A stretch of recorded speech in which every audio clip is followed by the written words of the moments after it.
The Music Retail Show.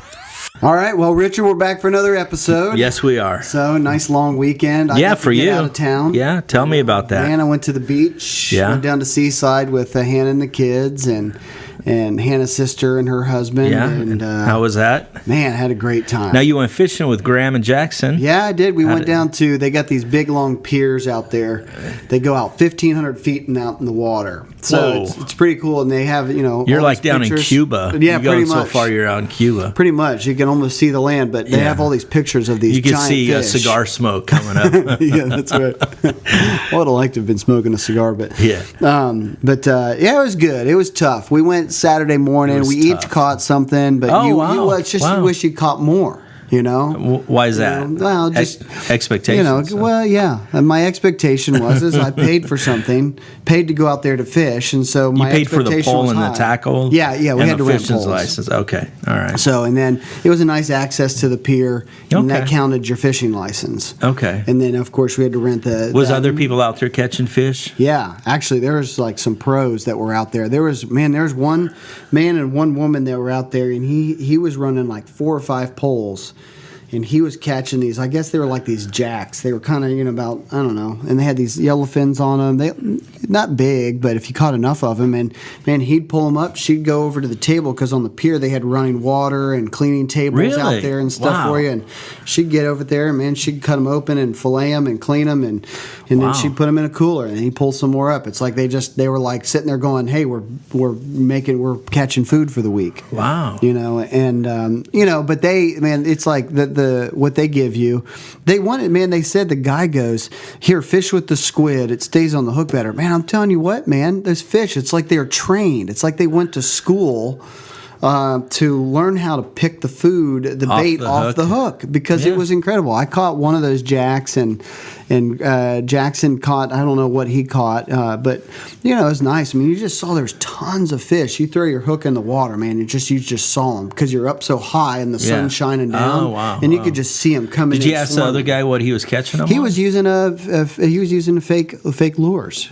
And there were a lot of those guys out there using fake lures. Really? Unfortunately, we just weren't set up to do that. Okay, okay. So my Well, you should expectations were bring really some. high Yeah. for just fishing with squid. But Yeah. man, I'm telling you what, man, they just picked You it should have clean. whacked that guy over the head with your pole and took one of his. I should have. And they had these kind of cool things too, where it's like they had these lines. It's this like leader, this metal leader, and then it had like 8 hooks off of it. Oh, sure. So they Yeah, throw them yeah. out there, and it gives Yeah. it opportunity to catch Wow. multiple. So Wow. it was fun. I would go down there I would take some stuff with me next time, Well, you and take I don't- lures at least. Yeah, right? absolutely. And rib poles and stuff. I Yeah. have to change my expectations of the day with how I became We've said that word prepared. about 6 times now. I Must wonder what be we're gonna talk must about be today. a theme for the day. Of I don't some know. sort. I don't Yeah. know.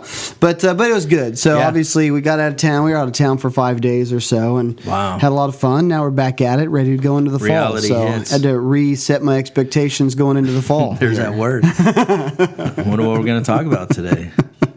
I don't know. Expectations. I guess so. We might as well So, talk about I know. expectations. The question is how are you managing your expectations? Yes. So why do you That's think the this is an topic today. important topic? Well, what's interesting is over the weekend, I was out of town. I was out at my cabin, and there was a lot of rain. So Sunday, it was raining like crazy, and so I was like, I'm gonna go to town and eat breakfast, And so there's a spot that I go to eat breakfast, and on the way I pass 2 other places that have breakfast as well. So the spot that I hit, I go there knowing before I even get there that it's an average place. The food isn't great. Yeah. It's nothing fancy. It's very average. So again, we talk about expectations. My expectations going in was just to have a decent meal, nothing great, and then enjoy it and then leave and go back. So I get there and I come in, I sit down, and immediately there was like 4 or 5 flies that's on my table, and I'm just kind of shooing them away, and that kind of bothered me a little bit because it kind of made me think about other times I've been there where there's been a couple flies and I'm like, that's kind of gross. So the lady comes over and they didn't have the meal that I wanted. They have a weird menu, so I kind of put one together. So then I get my food, and I'm looking at it, and then I kind of, it was 2 plates, but it only needed to be 1, so I was going to consolidate a little bit. And then I moved the eggs and put them on top of the hash browns, and then there's a hair there. Oh, man. And I just sat there, and I was really kind of bummed out because I was hungry, you know. And I thought, what do you do in this situation? And so I ate 1 bite of biscuits and gravy, and I sat there and I go, you know what? I'm not doing this. I'm not eating here. And matter of fact, I'm never going to eat here again because it's a very average spot. It's not even one I look forward to. I just go there out of habit. Yeah. And I get there and I'm like going, I'm grossed out. Yeah. I don't want to eat here. I don't have to eat here. I'm going to do something else. So I politely go up to the counter. There's hardly anybody in there. And the lady, I think she kind of noticed something. And she's a very sweet lady. And she said, was your food okay?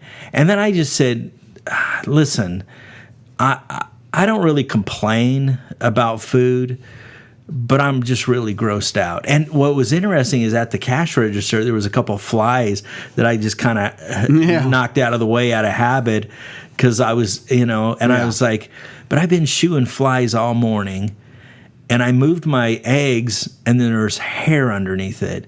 And she looked at me and goes, oh, I'm so sorry. She says, well, breakfast is free. I'm not going to charge you. And I said, no, I'm going to pay for my meal. And the way I said it, it was almost like she knew, because I didn't say it, but I wanted to say it. I'm going to pay for my meal, and I'm never coming back. Yeah. But I think I didn't say it, but I think she knew what I didn't say, and she was disappointed. But I paid for the meal. I tipped her very well because she's always been very kind and a good waitress. And then I just left, and I went through the drive-through at some other place. Yeah. I ate another very average meal, you know, through McDonald's, you know, which was good, but you know, it was, you know, wasn't what I was. Wasn't what I was expecting. I was expecting to sit down and enjoy a few minutes, the rain outside, and just have a good time. Yeah. But it got me thinking. Of course, I always relate a lot of this stuff to business and what we do and what other people do and what you know, all these thoughts just kind of come through my head, and I got on in my mind about expectations. Yeah. What was my expectations? The sad thing is my expectations weren't very high. Yeah. I mean, they were very, very average or below average. And what's interesting is I have a choice on where I'm going to eat. And I made a choice to never go back there again.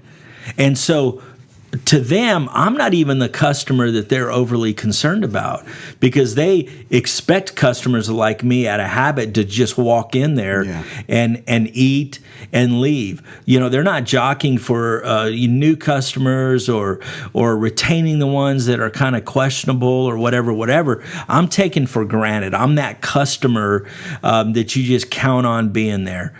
Well, if they can't make me happy, how long will it be before that place goes out of business? Yeah. Or is it because there's not enough of competition out there to where people won't go somewhere else and eventually they'll go out of business? And do we accept a marginal place of service? And now I'm talking about food in this case, but of course we're going to relate to music, stores, and the industry here in a second. But that's what got my wheels turning. I really was like, man, I'm the easy customer. I'm the low-hanging fruit, so to speak. Yeah. And then they totally screwed up. Yeah. Totally screwed up. Because I've been there before, and each, go, yeah, their food's not that great. It's not the best place, but I'm just going to go here because they're open early. I got up early. I'm just going to go there. It became a habit. And how many times do customers walk into the door that we take them for granted just because it's habit? You've seen them last month. You've seen them for the last 2 or 3 years. You expect them to be there all the time. But truthfully, just like me, that they have a choice to either come there and spend their money or not. And in the case of this, I got to find a new place to eat breakfast. Yeah. So. Well, and what you're saying actually brings up a lot of different points to talk about. I think you're talking about from the customer's expectations. Yes, Like yes. you weren't expecting much. Well, the crazy thing is it didn't even meet that expectation. Oh my goodness! It And was that's below what's that. sad. That's what got me to sit there and go, wow, I'm not doing this. Yeah, that's exactly right. And then the other side is like from the business's side or the cook standpoint is they don't have a high. They don't view the customer's expectations like they're not catering to people with high expectations. No, so no, he's no. like, They hey, they set don't the have bar. high expectations, so I'll just do whatever. We'll just kind of float through this, and I'll Yeah. just throw some food out there. Yeah. And you know what? We will service the people that have just really low expectations, and that's all we want to do. Yeah. And a lot of times, hey, I have to admit, we go into music stores, and we realize that the owner's mentality is to just service the low expectations of people. Can be, yeah, absolutely. and so that's obviously Or it something to has talk been. about. Yeah, it has been. I mean, for years, that's been kind of a question for a lot of people that they have with themselves nowadays because of the internet. Yeah. Before you can get away with a lot more, but today you can't because you have enormous competition in other ways with the advancement of technology. And of course, we spend a lot of time talking about this. A lot of manufacturers talk, but everybody's talking about this. Is the expectations have totally changed. You can act that way and you can be that way, but how long are you going to be in business? Yes. And what's it going to do for your bottom line? And just like me, that if that was a music store, I would expect that because of the town, the size of the town, Yeah. and that's the way they do business on a daily basis. Most of the shops in that area that I go to are very average. And what's crazy is yesterday I ate breakfast at another place. Huge expectations. Yeah. Their food is incredible. Their service is incredible.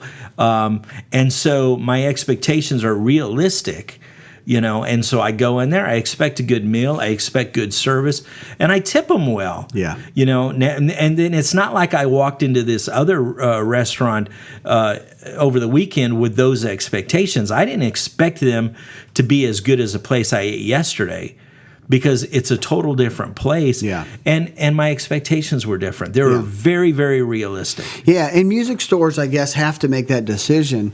They have to evaluate their own expectations of what they're delivering, Correct. but to meet the expectations of their customers who are walking in their store. Because ultimately the name of the game is if you can meet the expectation of the customer and then go above and beyond that, that's what Exceed, causes yes. people exceed those expectations. That's what causes people to go, I'm coming back here because I know Absolutely. I'm being taken Absolutely. care of. Yes. And obviously, when we say managing expectations, it's the process of doing that with your business. Correct. I agree. So let's dive into a few Okay. of those. Let's dive into a few of those. So we touched a little bit on customers. We can come back on those. What about employees? How would you manage expectations of your employees? Well, I think that's and of course, this is an area for me that I get passionate about because I enjoy the growth of employees. I truly do. I like seeing employees grow into, very seasoned workers and very, talented at what they do. And so I like this topic.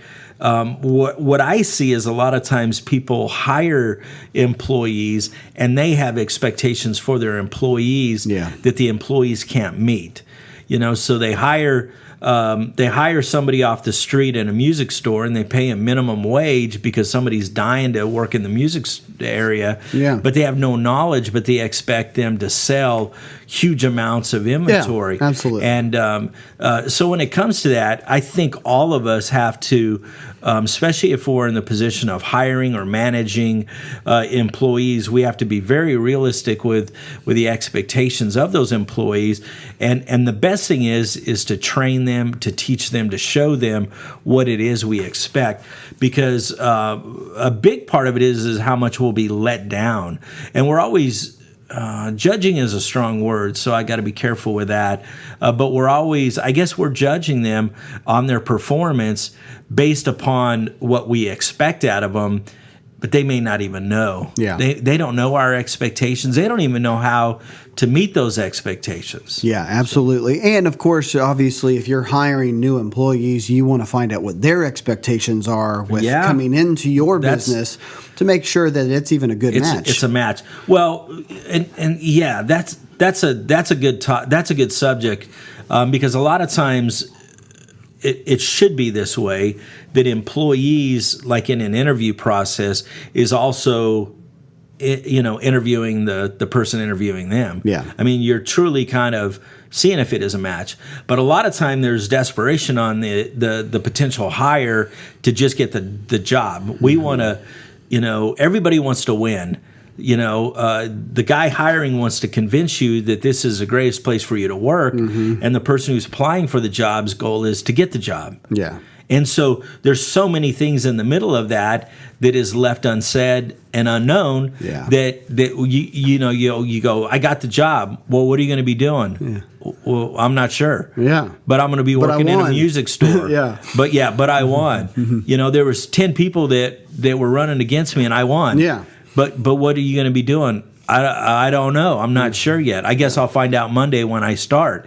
And then you walk in, and then the store owner says, "Hey, I need you to do fill in the blank," and you're like, I don't really know how to do that. I've never done that before. But his expectations are that you walk in there, you know everything. Yeah. So yeah, and I would say that's probably a big concern, especially when you've got music store owners. They have to be very mindful of managing those expectations because, my gosh, look at the aspects of everything of a music store. They might be able to sell guitars, but you might have to manage your expectations, because you're like, man, I've got to train them how to sell drums, how to sell accessories, how to talk the right language so that people come back. And so you might go, man, they know guitars, but man, I need a full service employee that's going to talk about everything. Maybe this isn't the right match. And so, or you might need to manage your expectation of going, I can't find somebody who knows how to sell everything. I need to lower my expectation, hire this person, and now train them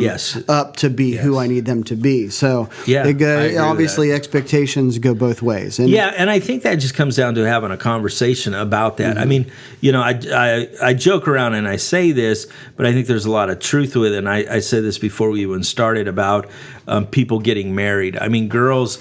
when they think as little girls getting married, they think of a prince and they think of a fairy tale wedding. Yeah. And then they think of all this beautiful stuff and all this stuff, which, it should be kind of that way to a degree.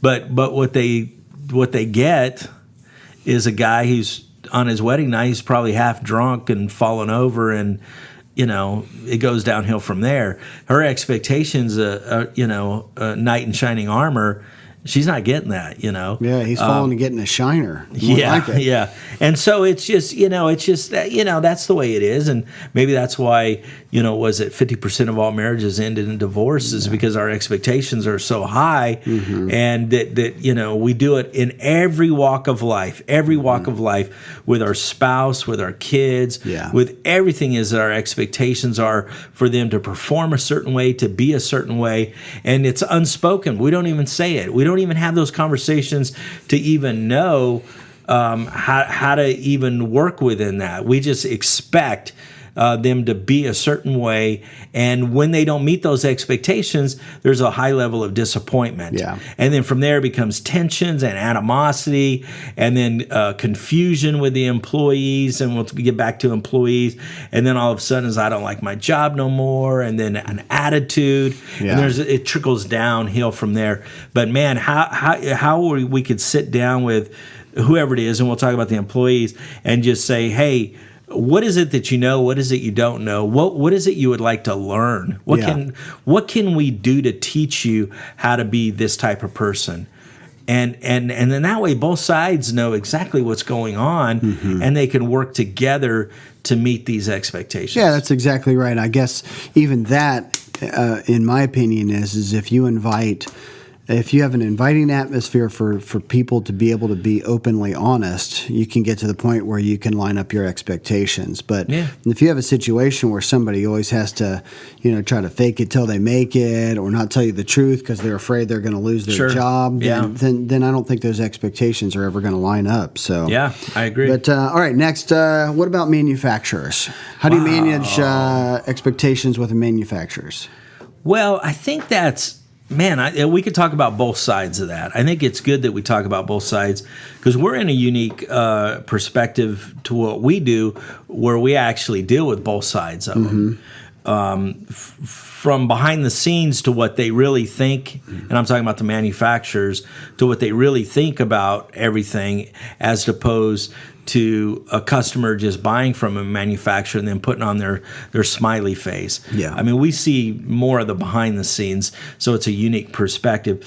So the expectations a lot of times from the dealer to the manufacturers are real high. Yeah. One thing that I hear is they expect them to have all the product that they carry in at all times, to get it to them within literally 2 days. I joke around and call it the Amazon effect because, we have expectations in outside of the MI industry, but just as the general world as we know it, to get product in 2 days. Yeah. And so there's high expectations. We expect them to help us sell it for us by them advertising for us. We expect the price to be something to where we don't have to do hardly any work, but we get great reward for selling it. Yeah. There's a lot of expectations that happens if you're a customer and you own a music store to a retailer or to a manufacturer. Yeah. Then on the manufacturer's side, depending on who you're working with, there's also expectations of selling enough of the product. And they're, a lot of times they're looking at it as that's a big deal. Is they have an enormous amount of inventory because their job is to produce product, bring it to the market, and sell X amount of numbers, and then they're stuck because they have a whole lot of customers, meaning the stores and whoever, that doesn't move the product. And so if you're a manufacturer, you're going, oh my gosh, I expected this product to sell this way because it's that good. Yeah. We expected this, and now what do we do with the product?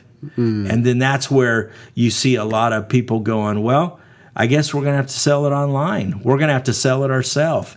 And then the customer, the retailer gets mad at the manufacturer because they're like, what are you doing? Why are you selling? What do you want them to do? Stick it in their warehouse and sit on it for 5 years? Oh, yeah. They bought it. You didn't buy it. You're not doing anything. You're not standing behind it, even though you're a franchise dealer for it. But they're stuck with the product. And then so there's all these expectations on both ends of the table going, we have product and we don't know what to do with it. So, again, what do you expect the manufacturer to do with it?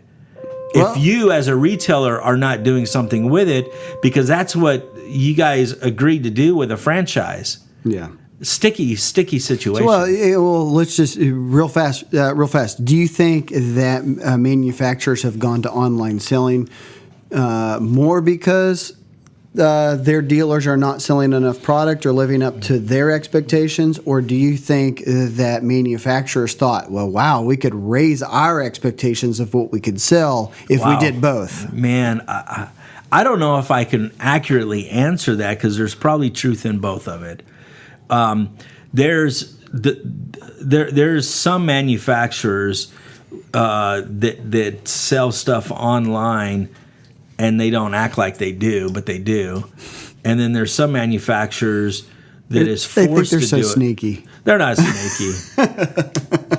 Man, I would love to name names. Yeah, well. And wouldn't that be fun to just go this manufacturer and this manufacturer? But that's not what we're trying to do. That's not why we're talking about this. But yeah, Speaking of the Amazon effect. Yeah, well, yeah. Yeah. Boy, I want to say stuff and I just can't. But yeah, and so it's hard, It's hard to really to navigate those waters because both sides of the fence are are kind of right. You know, the Yeah. manufacturer wants the retailer to sell more, and the retailer is going, "Why are you guys selling these things online?" And it's a catch-22. But you know, at the end of the day, I mean, if a manufacturer has an enormous amount of inventory, they got to do something with it. Because what's interesting is the customer or the retailer, they do the same thing. Yeah. They blow it out. They put it online. They dump it. They do whatever they do to get rid of the product. But if a manufacturer does that, they're like, man, Yeah. you know, you betrayed me. Yeah. Well, I mean, you know, and obviously that was an old expectation from the past that, hey, we are the ones selling your product for you. And the manufacturer said, yeah, we produce it, we'll advertise it, and we'll give you the product and then you sell it. That's an old expectation that I guess we're going through a new period of music history where that expectations is changing, and we're seeing a lot of animosity, you know, people not understanding it. You know, we have a lot of our seasoned store owners that want to see it just stay the old way, but you have some people, newer ones, store owners that are embracing this new thing. And, you know, like I have some dealers they're dealers for specific manufacturers, and you know, they carry the full line, but they carry the full line purely because they make really good money on these aspects. Like, hey, I carry this brand because I make a lot of money selling their amps. Okay. I don't sell their guitars as well, but I'll sell those and make what I can, but I make a lot on their amps. So they're adapting to the situation because, you know, guess what? These manufacturers are selling all that stuff online too. But, you know, amps is something to where I think a lot of times people want to go into a store, try it out, get the right one. And, you know, so people, I guess what I'm saying is we're living in a time right now where expectations are changing whether you like it or not. So I mean, I guess the question is you know, I don't want to. I mean, it could easily be that we're sounding kind of nitpicky and, you know, blah blah blah. But I mean, I guess the ultimate question is what should their expectations be? I mean, so if you're a music store, what should your expectations be?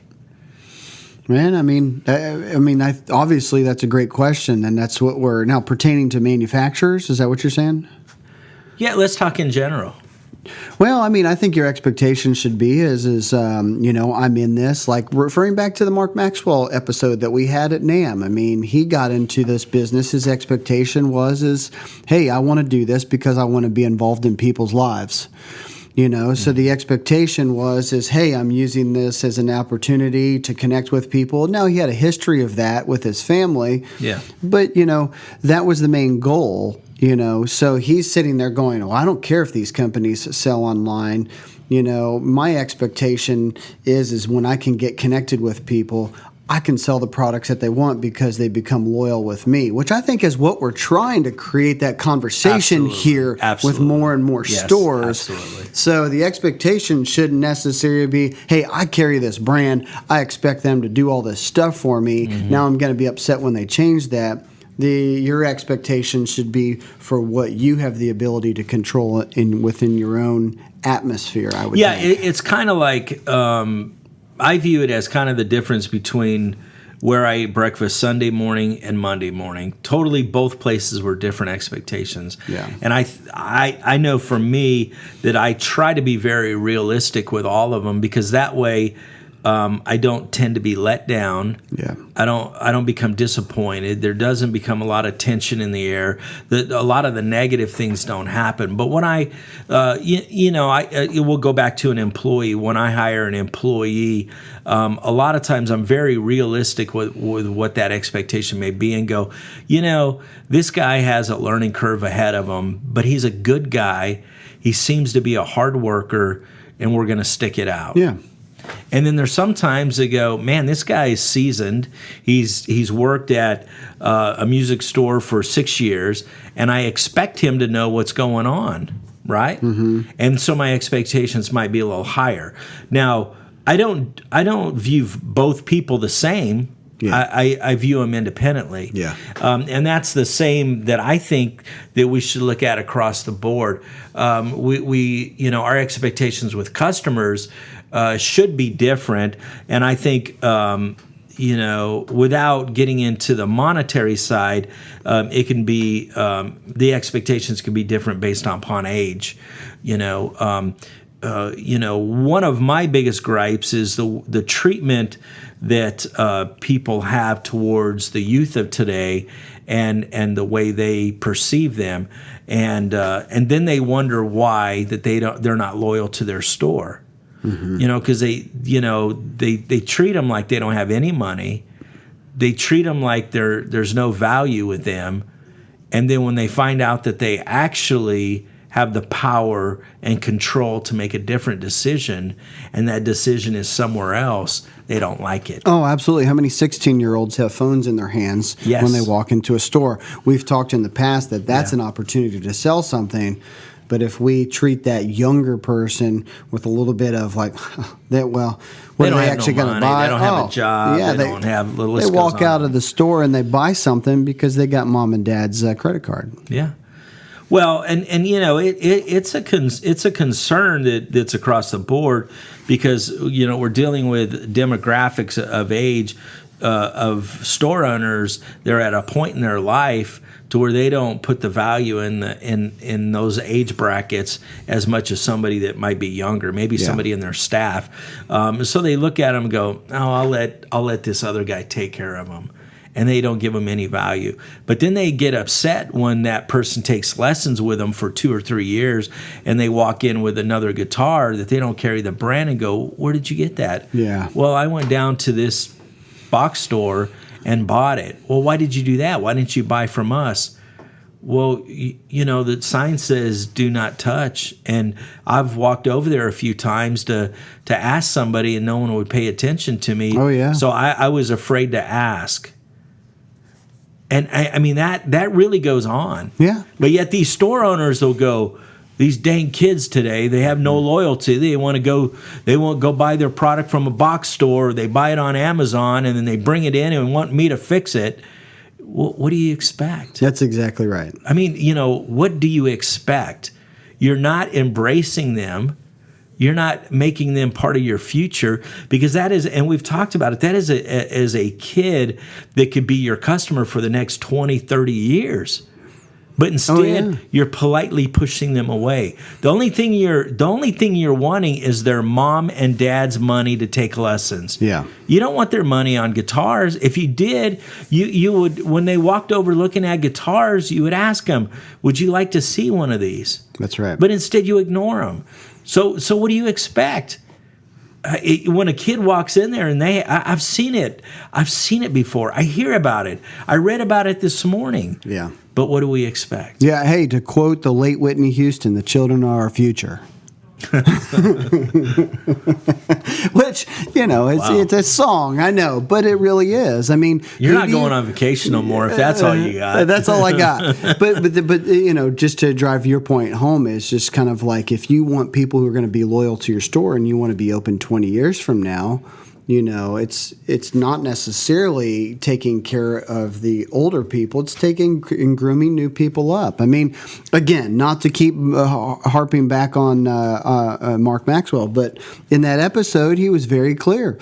We make it very easy and comfortable for young people to come take lessons, to hang out, to feel like they belong. They have candy. Because they have candy, they have couches, they have drinks, they have bottled water, because they want them to be able to see that as a place that they can come and be for the next destination 5 to 10 years. It's a destination. Yes. And so, and so that's why I actually said that is because that 10-year-old that just bought an instrument in your store because their mom bought it for them, man, you want them to be buying stuff from them when you're 20 years old. I realize this is not a new concept.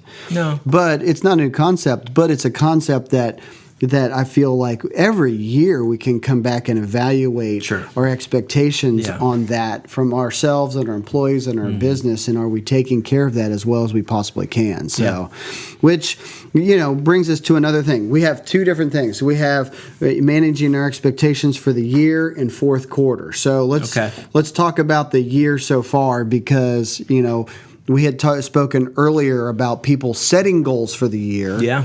You know, and we had being realistic. We had goals. good feedback from We that. had a lot of Yes. great feedback from that. So, you know, real touch about that, and then maybe we'll move into managing expectations for fourth quarter. Okay. So, for the year, at this point in time, should we be evaluating how we've been doing so Man, far? I just think that we need to be viewing that all the time. Yeah. I mean, monthly, quarterly, you know, halfway through the year, 3/4. I mean, that should be something as a manager or an owner is that we keep our pulse on all the time. Yeah. We should always be looking at it because it's also a great time to reevaluate those expectations because we come out of the gate first part of the year and we're excited. Yeah. So a lot of times our expectations are a little bit, in some cases, a little bit higher than they realistically should be, which is good. You know, it's so much better to have somebody that's a little more optimistic than somebody that's very pessimistic. So, you know, that doesn't bother me. But realistically, take a look. I mean, you have things that go on. It could be trends or cycles or something that happens that deflects sales numbers a little bit. Or it can also be that you're up. You know, so it's a great time to look at those numbers and reevaluate them, and also reevaluate why you're not hitting the mark if you're not. That's what I was And then thinking. go, wow, okay, and then you could say, well, do I have the right employees? Do I have enough employees? Do I have the right product? Do I have enough product? Mm-hmm. I mean, there's a lot of different variables to all of this that can that equals money. Yeah. You know, it's like. I said something about enough employees. I mean, it's so common. We do it to where we kind of run a skeleton crew. You know, when it gets summertime, which you know we're slowly coming out of summertime, we want to run a skeleton crew because we think we're saving money on payroll. And I say this, and I've said it, as long as we have product that needs to be fixed, sold, or shipped, we need employees. Yeah, you know? absolutely. So you take a company like Chick-fil-A, which I talk about a lot because I love Chick-fil-A and I love their philosophy. And if you go to a lot of their locations, you know, especially around lunchtime, they're wrapped around twice, and people will go, "Oh my gosh, it's going to take forever."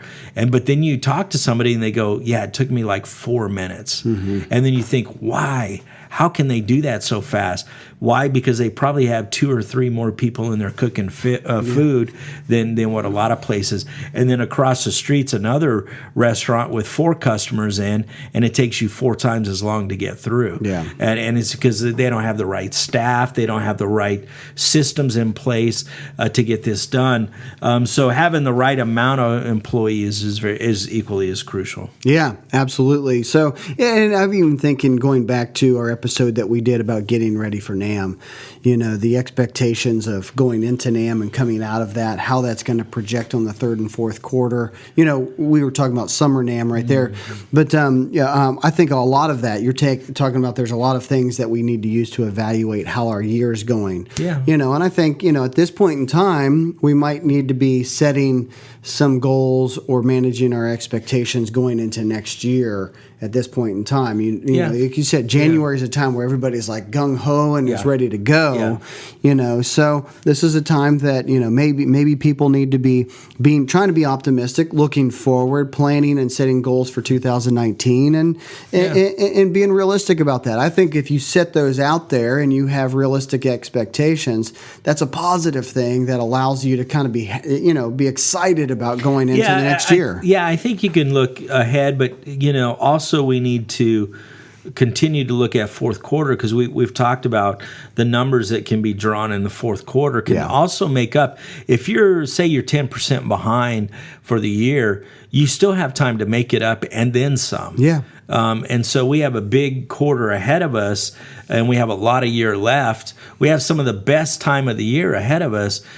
So, yeah, yes, definitely go to 19 and look at the first quarter of it. But fourth quarter is still, man, there's a lot of time to make some money. Yeah, and we're still at a point in time where we can be adjusting, getting ready for fourth quarter. We just had an episode on it. Yes, Everybody needs to go back and listen to it, and that will help you manage your expectations for fourth quarter. Yeah. But hey, there's a couple more here. What about What about, I don't know, I'm interested in this because buying habits. We need to manage our expectations of buying habits. You might see it from one way.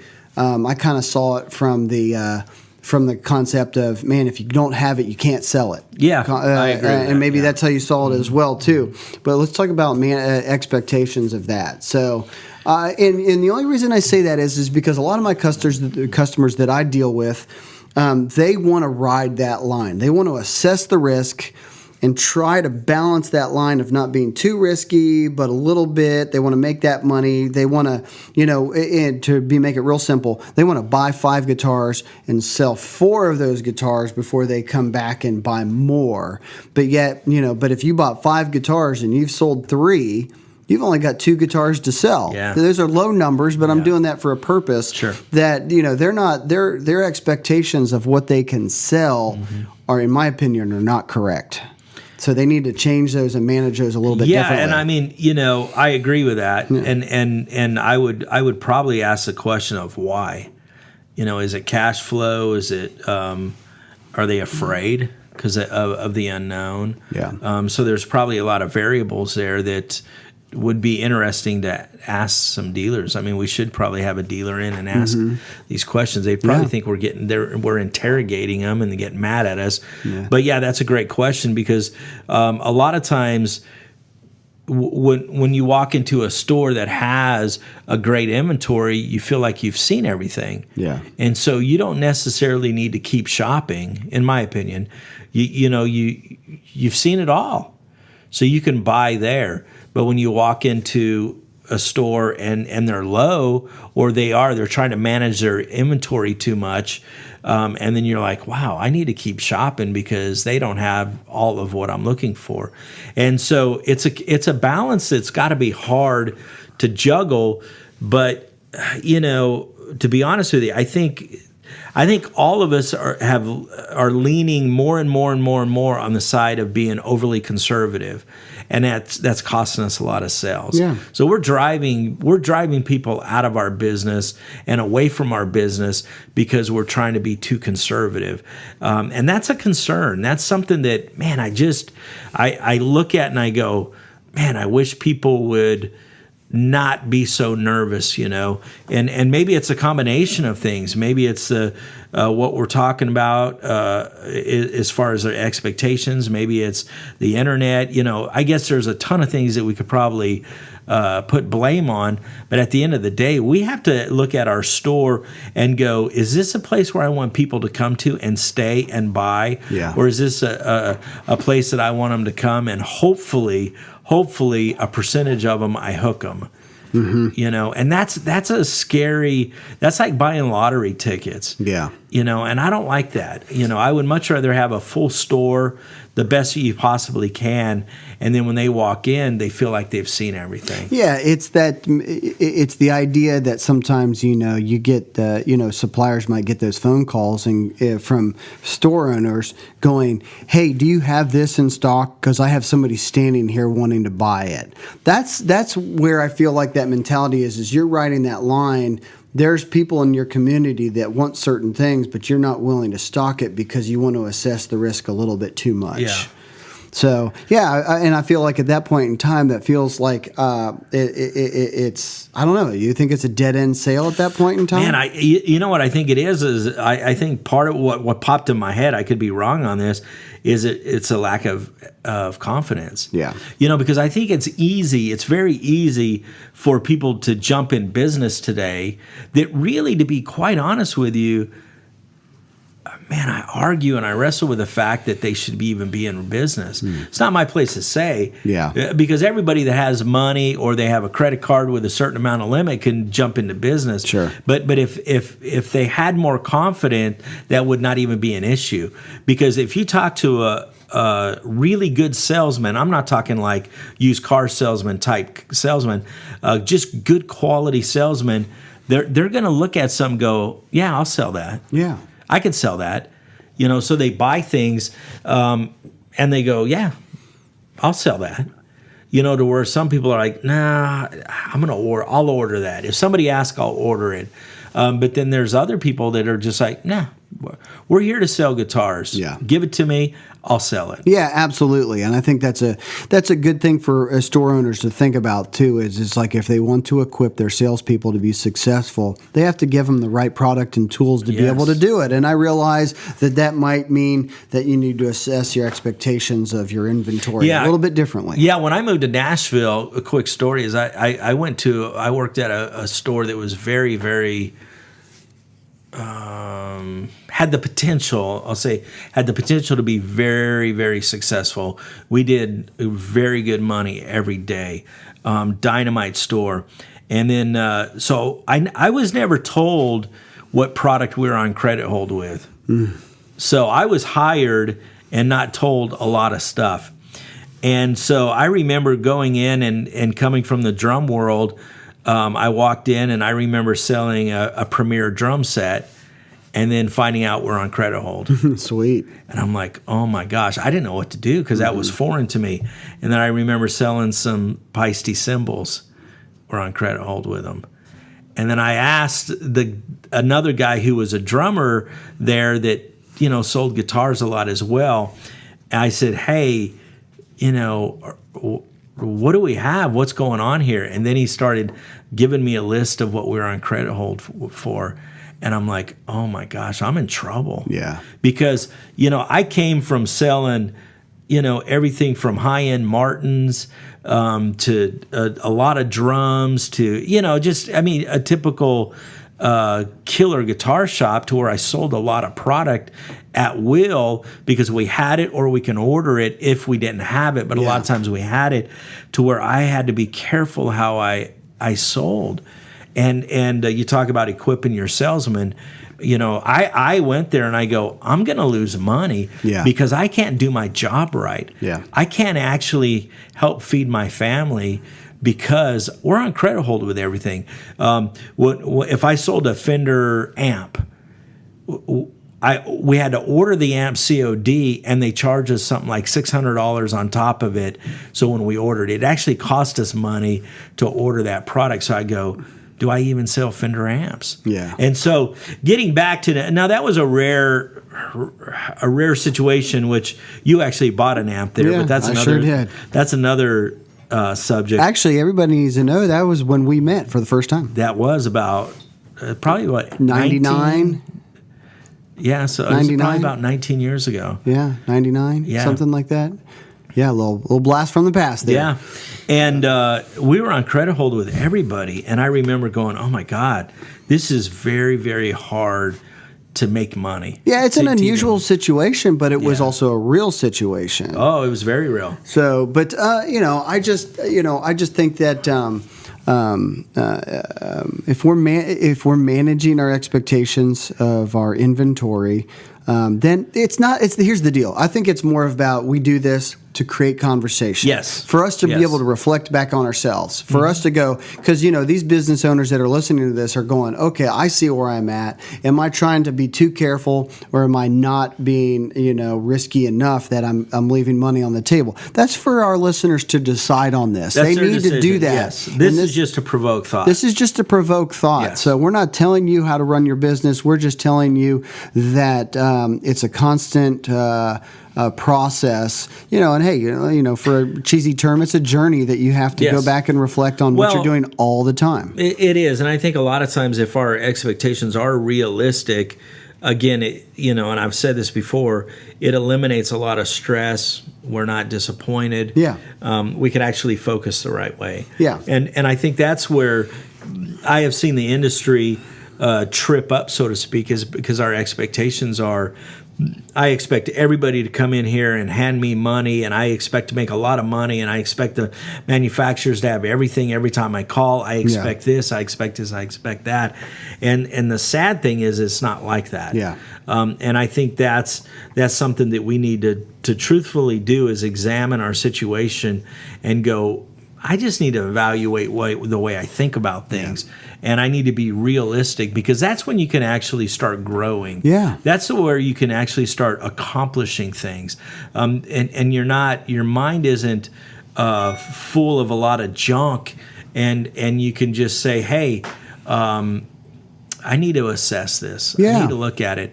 A lot of times for us, we're talking about our expectations, between our customers to us and us to our customers. Because I said earlier on that we're kind of in the middle. Mm-hmm. We see both sides of the fence, and it's amazing the difference. I mean, we have great customers. We have some awesome people that we work with on a regular basis, and it's amazing how we navigate those waters.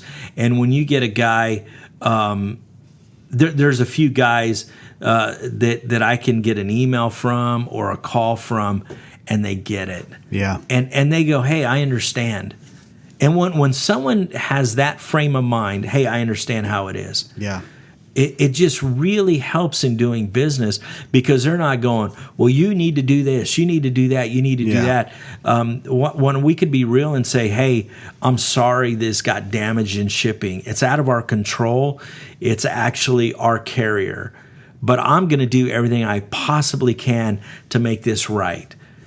And they go, yeah, I know they are. Yeah, absolutely. Because they're very realistic. And those conversations need to happen more and more and more between all of us. Yeah. All of us. Because, one of the things that we giggle and we joke about is when, a retailer calls and he's fairly new and he says, I'm going to be your biggest customer. Oh, yeah, it's awesome. And we chuckle and we laugh about that. And but at the end of the day, that's not realistic. No. Because the odds of that happening is like 1 in 10,000, 100,000. I don't know. I've never seen anybody be that person. Yeah. So at the end of the day, we just need to all sit down and be realistic with each other. And the question needs to be, how can I be one of your best customers? Yeah. I mean, do we actually have retailers ask that question? They tell us what they're going to do, but in a lot of ways they need to ask us, how can we do this? Yeah. How can we be a better partner? How can we work together better? And how can we do good business with each other and be partners for the long haul? Yeah. Man, that opens up great dialogue, and the walls come down. Mm-hmm. And then you can actually start having business, because the expectations are that you're going to treat each other well, you're going to take care of each other, and you're going to look out for each other. Yeah, absolutely. Yeah, we have you're right. You have to get past that those walls of, I think people want to be perceived as they're good at what they do, they're growing, Sure. and they're professional. Sure. But sometimes we allow those perceptions to get the best of us, when in reality, if we could strip those walls down and we could be honest with each other, we could have positive conversations that could help our businesses, collectively creating a win-win situation, allow Yes. our businesses to Yes. grow. And, and that's why I think, having this conversation right now, I think it's an open invitation for people to have a conversation about, hey, where are you? Mm-hmm. How have your expectations been? Man, you have been profitable. You've been pretty close. Man, now let's go back and evaluate and set new expectations so that now maybe we can grow even more, because there are a lot of music stores out there that are doing great. Yes, man, they absolutely. they sell a lot of product. They get great customer A lot of service. good manufacturers. But they could do even more. They Yes. could sell even more. And I hope that these conversations that we're having right now will at least just kind of spark that in them to evaluate and go, okay, great. I don't want to be complacent. I don't want to just sit where I'm at. In fact, if I fell back a little bit, I'm still profitable. No, how can we grow even more? And I've got a really good customer of mine, client of mine that is he's selling online, and man, I'm telling you what. He's on the phone with me every week. He's emailing me every week. He's asking me, hey, what can I be doing? Hey, what do you think would be good? Mm-hmm. I give suggestions. We talk about guitars. Then he ends up picking some. And he does an order almost every single week, purely because if he sells a product, he wants to replace that product with new guitars. So he constantly always has a flow of guitars. And, and so his expectations are absolutely being met, because one, he's being realistic. 2, he's being positive, and 3, he's stripped down all of those walls of perception, and he's just trying to be brutally honest with where he's at. And now we have real conversations, and he'll be like, man, listen, I've got $980 this week. I want to spend every dime of that on guitars. I want to get it in my location so I can get them up and I can get them sold. And man, I feel like that's a guy who's just looking for opportunity, and he's going to seize it when he finds it. Wow. We need more of those guys. We do. We do. Need more Well, of those. you know, a lot of people, and I can say from us as a business, you know, we're definitely not. We definitely got a lot of room to improve, and I think we're very honest with that. But you know, so what can with us, what can customers expect? Yeah. And if they come to us with an open line of communication and they ask us questions, they can expect honesty, integrity, and salespeople that are legitimately concerned about their business and their well-being. Yeah. I think that's what a lot of times makes us unique, because we spend a lot of time trying to accommodate our dealers. And I mean, we're not sitting in there. And I don't know of anybody that is sitting in a room going, how can we screw our customers and how Sure. can we do this or that? But we truly want our dealers to enjoy their experience with us. And we want to, as much as we can, to educate them, to inform them. There's a lot of good attributes that we're trying to do to have a great relationship. And I think that's partly why that we do. I mean, like I said, we have a lot of great customers because we've allowed them to be great customers. We're very vulnerable at a lot of times because we're very transparent. Yeah. And it's okay. It's okay. So the expectations between both parties are usually really, really good because we have those conversations. Yeah. You know, and we talk about having those conversations with our dealers. Yes. And as someone who sells product to people as a quasi manufacturer, even though we don't manufacture goods, but we kind of play that role a little bit, we want to have more of those conversations. We want salespeople to get on the phone with their dealers and say, how can we help you more? How can we grow you? And the growth is both ways. We want them to grow for themselves, and of course we want to grow businesses, and we become more successful. Yeah. And so maybe to kind of wind down and wrap some of this up, I want to encourage all the dealers to get on the phone with those people that they do good business with, no matter who it is, and ask those questions. Yeah. And it talks about the expectations, because you may have artificial expectations with those people that they can't meet, and so there's tension in the air, or there's sometimes you're unhappy. But I think what you need to do is get on the phone, and then you need to just level with them. This is what I want from you. Yeah. This is what I expect out of you. And if you don't have people that don't meet those needs, whether it's us or anybody else, then you need to examine the business that you do with them. And if you have people that you're having a hard time doing business with, then you probably need to talk with them. Mm-hmm. You know, it's like that lady at the restaurant is like, yeah, you know, I'm shooing flies and I had hair in my food. She wasn't surprised. She wasn't surprised. It was actually, I think she was disappointed. Yeah. Now, man, I don't even know how to. I don't even know if I would change, because I made up my mind that I'm never going to do business there. But if she would have said, I am very sorry, will you please give me another chance? I'd have probably said yes, and I'd probably go back. Yeah. Because I think that she's a person that I want to go, and I want her to be my waitress, and I want to give them business, because she was a great lady who was a great waitress and was trying to just make a living. Yeah. I mean, she was not going, well, if you don't like it, go somewhere else. Yeah. She wasn't like going, well, you can go down the road and there's Sonic. You can go down the road, there's McDonald's, and rattle off a bunch of things. That's not what the conversation was about. And I guess to kind of wind down, is I encourage all of the people that are listening to examine your business, examine all of it, your employees, your staff, the people that are maybe giving lessons, your customers, your vendors, the manufacturers, everybody, and go, wow, do I have realistic expectations with them? And if I don't, how can I reevaluate that? That's right. And who do I need to sit down and have a heart-to-heart talk with, because they're not meeting my expectations, and I need those expectations met. So this is a crazy topic, and we kind of ran all over the place, and we went through part of what we wrote down and we were going to talk about, but I think the people listening get the gist of what we're trying to talk about. Yeah. Again, this is to provoke thought. We want people to sit there and listen and examine their situation and go, what do I need to do?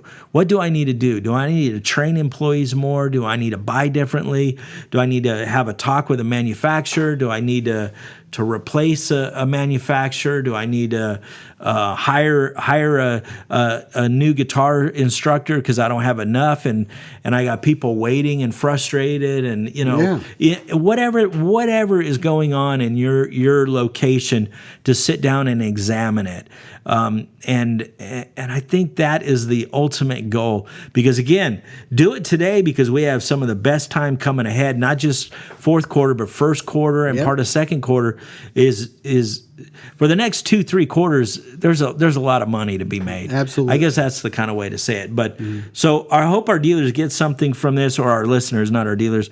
I guess some of them are dealers Some of too. them are, yeah. But our listeners get something from this, and they just sit back, and as quirky as it might be, just sit back and go, wow, I need to make some changes. Yeah. So and there's nothing wrong with that. Hey, No. man, a store owner with realistic expectations is typically a happy store owner. I think so. Yeah. So If their wife is happy, it usually comes from the wife if they're happy. But that's another podcast. that's a different podcast. Yeah, and don't let your wife listen to this. She'll never let you listen to it again. That's right. So anyway, yeah, great show. If anybody has any feedback on any of this, please go to the music retail show at gmail.com. Man, or hate mail. Love to hate mail. Hey, whether you love it or hate it, and Send we've it. had some people that love to critique. That's great. We like to hear that too.